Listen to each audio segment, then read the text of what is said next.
नमस्कार. हे काळा नळाच्या तोंडी घातली लोणियाची उंडी, माशी पाख पाखडी तव हे सरे. 58वी ओवी ज्ञानेश्वरी नित्यपाठ. ही 13व्या अध्यायातील 1103 किंवा 1104 अशी ती ओवी आलेली आहे. साखरे महाराजांची प्रत आहे. त्यानंतर मग ही जशी प्रत आहे की दांडेकरांची प्रत आहे वगैरे वगैरे, याच्यात वेगवेगळ्या आलेल्या आहे. ठीक आहे.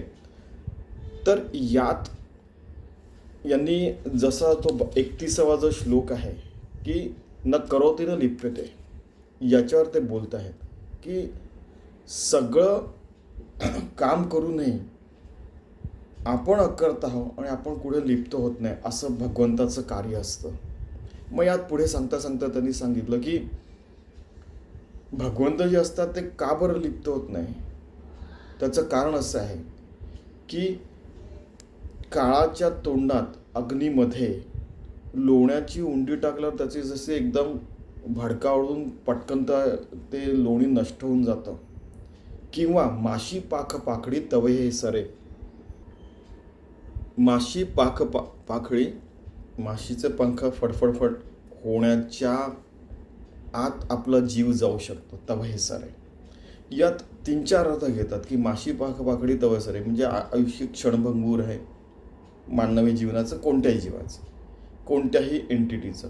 किंवा म्हणजे आपण कॅल्क्युलेशन्स केले आहे की अब्जावधी वर्ष हे पूर्ण जग असतं. त्याच्यात पृथ्वी पण अगदी 5 अब्ज झाले आहे समजा, 4.5 अब्ज वर्ष झाले समजा. ते पण अगणित कालामध्ये ते छोटूसं होतं. त्यामध्ये आपलं 100 वर्षाचं किंवा जे काय आयुष्य आपण जगतो ते केवढं छोटूसं आहे, असा एक आहे. दुसरा आहे की क्षणभंगूर आहे, की आपण विचार केला असेल की आपण असं रस्त्याच्या काठावर उभं आहे, अचानक कोणीतरी अशी बाईक फास्ट घेऊन जातं की एक कार घेऊन गेला काहीतरी, कारण एकदम 1 फुटाच्या अंतरावर ते फास्ट निघून गेलं. अरे ते थोडंसं इकडे असतं तर झालं आपलं जयरामजी की झालं असतं. म्हणजे एक टीचर म्हणायचे की किती क्षणभंगूर असतं की आत्ता आणि पुढल्या क्षणी नाही, असं पण होतं. अरे स्वामीजींचं हे खूप आवडतं उदाहरण होतं. म्हणजे आवडतं उदाहरण म्हणजे त्या दृष्टीने म्हणजे की एक नेहमी येणारं उदाहरण होतं की कालच तर मी त्यांना भेटलो होतो, आज ते नाही आहेत.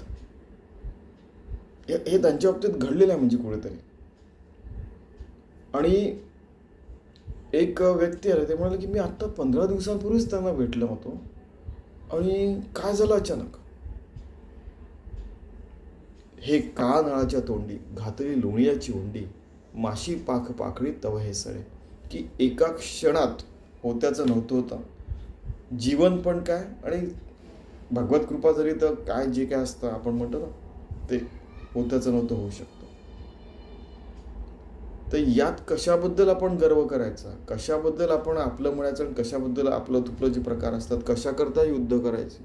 कित्येक युद्ध सुरू आहे जगात बघा. कशा करता मी आणि तू जे करताय तुम्ही, कशा करता म्हणजे हे सगळं अर्थशून्य भाषा मजा कलह जीवनाचा. बघा तुम्ही हे गाणं तुम्हाला आठवत असेल की बघा की एकदा नेहमी आम्ही शाश्वत विकास लक्ष्यावर काम करत असतो, तर लक्षात आलं की अक्षरशः रोजचं 2 वेळचं जेवण पण 1 अब्ज लोकांना मिळत नाही 8 अब्जपैकी. ही परिस्थिती आहे. युद्धाकरता, ॲटम बॉम्ब करण्याकरता, त्याच्या मेंटेनन्स करता त्यांच्याजवळ 1-1 लाख कोटी रुपये आहेत. ठीक आहे. त्यात भारत आला आणि सगळे 25 देश आले. ते सांगायला 10 देशांजवळ.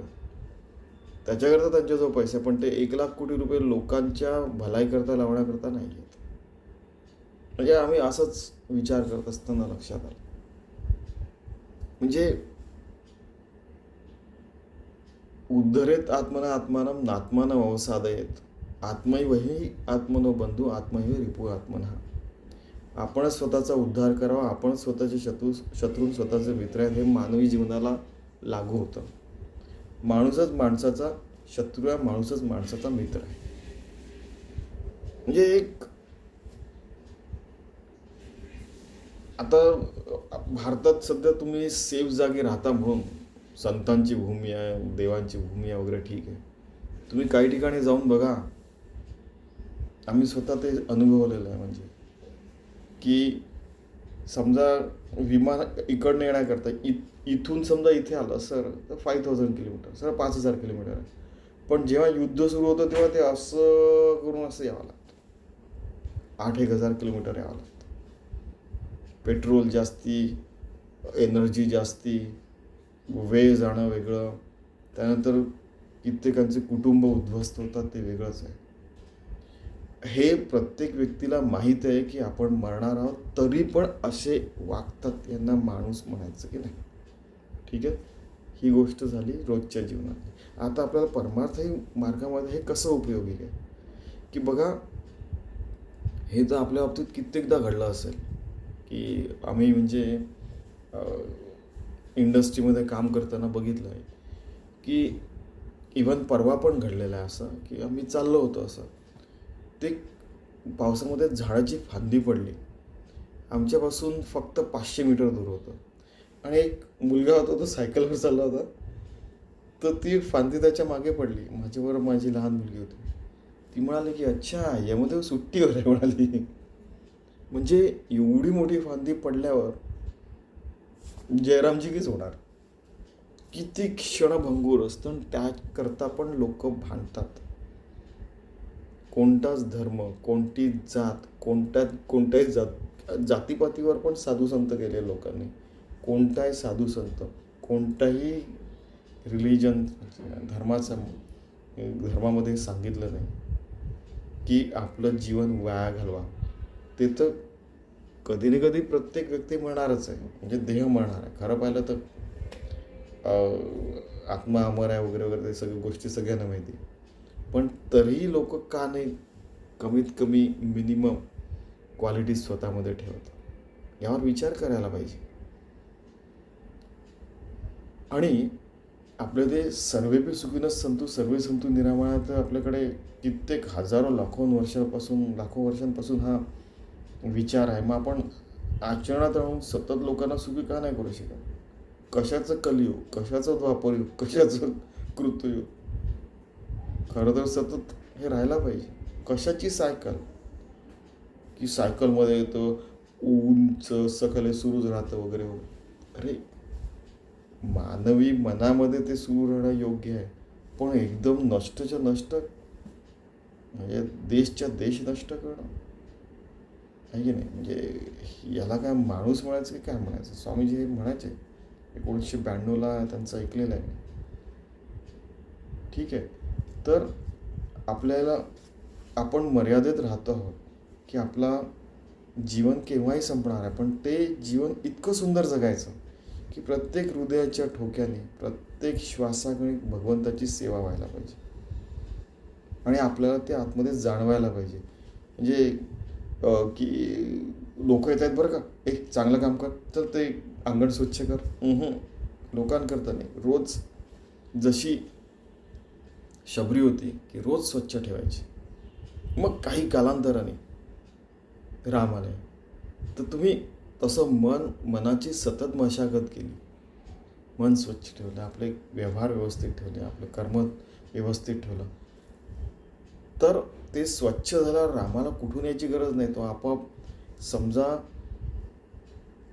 शुद्ध मन झालं, हा सगळं शुद्ध परमात्मा आहेच आहे, मग तो ॲटोमॅटिक भगवंतामध्ये मिसळून जाणार. ऑटोमॅटिक विभक्त नसावा तरीच भक्त म्हणा, ऑटोमॅटिक योगी होऊन जाऊ, कळणार पण नाही.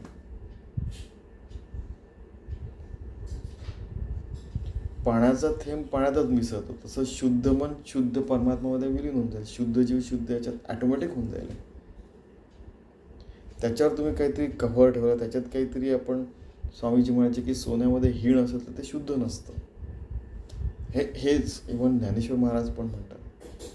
ते एवढं शुद्ध जीवन जगलं, तर हे काळा तोंडी घातली लोणियाची उंडी, माशी पाखडी तव हे सरे. तर हे सरायच्या अगोदर आपण सर्वस्वी भगवंताशी अर्पण होऊन जाऊ. तसं आपण शुद्ध जीवन जगायचा प्रयत्न करूया म्हणजे आपण. धन्यवाद.